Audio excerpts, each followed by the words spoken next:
बुद्ध्याळमध्ये जय तुळजाभवानी नवरात्र उत्सवाची धूम, ढोल ताशांच्या गजरात, देवीचा जागर। बुद्देहाळ येथे जय तुळजाभवानी नवरात्र उत्सव मंडळाच्या वतीने आयोजित नवरात्र उत्सवाला मोठ्या उत्साहात आणि भक्तिमय वातावरणात प्रारंभ झाला आहे। सलग तिसऱ्या वर्षी आयोजित या उत्सवात संपूर्ण गाव एकवटले असून विविध धार्मिक आणि सांस्कृतिक कार्यक्रमांनी उत्सवाची शोभा वाढवली आहे। सकाळ संध्याकाळच्या आरतीसाठी भाविकांची मोठी गर्दी होत असून देवीच्या भक्तीत संपूर्ण गाव तल्लीन झाले आहे। सकाळी 7 वाजता आणि सायंकाळी सकाळचे 7:30 वाजता होणाऱ्या आरतीनंतर प्रसादाचे वाटप केले जात आहे। विशेष म्हणजे रात्री 8 ते 10 या वेळेत ढोल ताशांच्या दणदणाटात देवीची दुपारती काढली जात आहे, ज्यामध्ये गावातील महिला पुरुष मोठ्या श्रद्धेने सहभागी होत आहेत। या 9 दिवसांच्या उत्सवात पजेन, सोंगी भारूड आणि धनगरी ओवी यांसारख्या पारंपरिक कार्यक्रमांचे आयोजन करण्यात आले आहे, ज्यामुळे उत्सवाला एक वेगळीच रंगत आली आहे।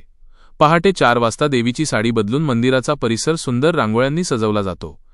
या उत्सवाचे आयोजन अध्यक्ष विष्णू लवटे, उपाध्यक्ष बाळासो कोळेकर, सचिव श्रीमंत गवंड, खजिनदार गजानन जाबीर यांच्यासह मंडळाच्या सर्व सदस्यांनी आणि गावकऱ्यांच्या सहकार्याने केले आहे। गेल्या 3 वर्षांपासून साजरा होणारा हा उत्सव गावातील एकतेचे आणि श्रद्धेचे प्रतीक बनला आहे।